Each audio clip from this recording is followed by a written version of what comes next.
Баян батырлар, басқалар. Сен солтүстікке барып көрсең, сенде рух бар ма? Ар жақ босап жатыр. Ана орысты көрдің ба, орысты? Украинаның Крымын бір атпастан алып қойды. Соған ұқсап, солтүстігіміздің бәрін орысқа беріп қоямыз ба? Халық саны азайып кетті. Менің айтайын дегенім, осыдан 3 жыл болып жатыр қазір мен сол жерді жасап жатқаныма.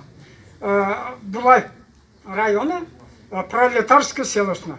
Бірінші осы Жаңабай машинасымен алып барды, автобуспен.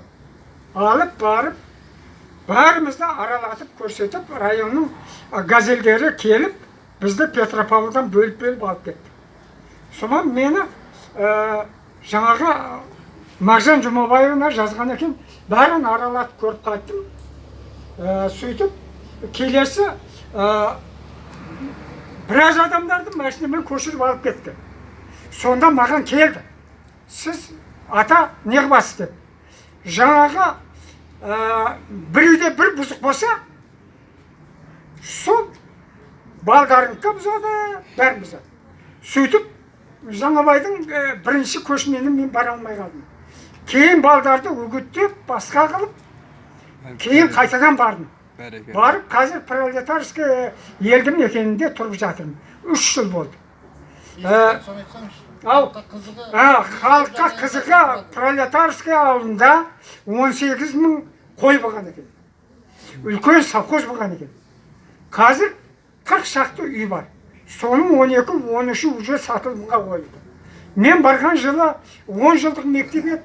Ол кейін 7 жылдық, 9 жылдық болды. Кейін қазір 4 жылдық болды.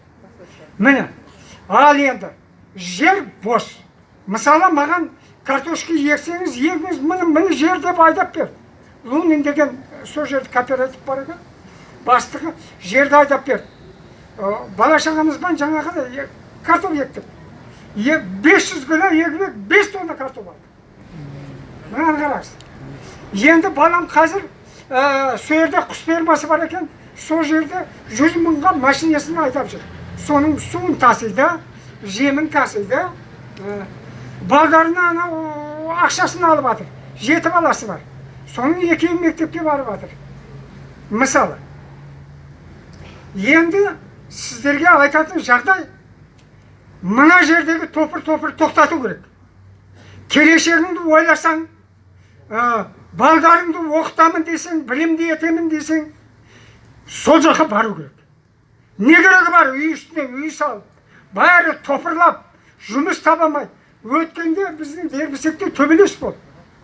Бір өтіп кетіп бара жатқан, по пути кетіп бара жатқан машинаны тоқтатып мінген.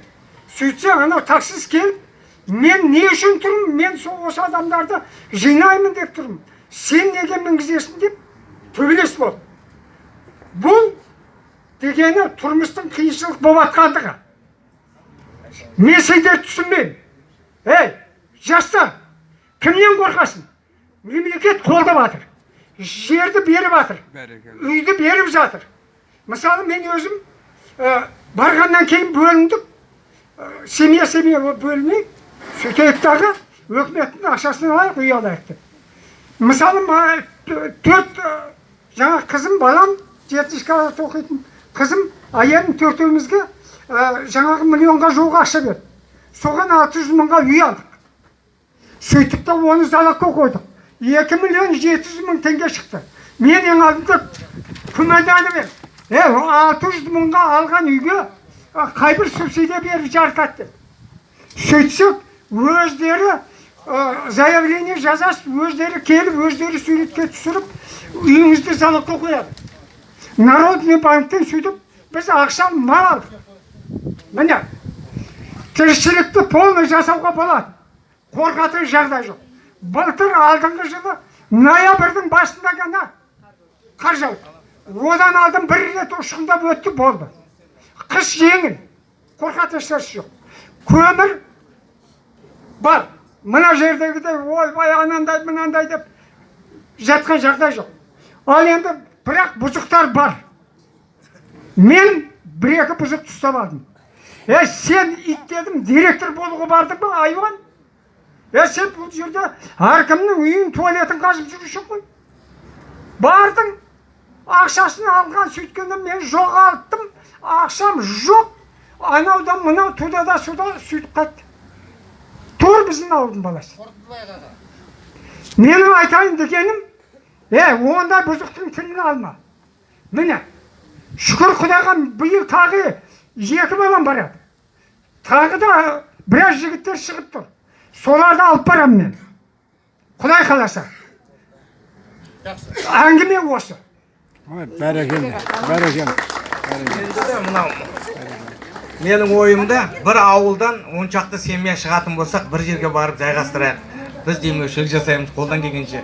Мына негізі жаңағы балаң жалқау өткенде бір жерден естідім. Балаң жалқау болса дейді, немерең кедейшілікпен өтеді дейді. Түсіндіңіз ба?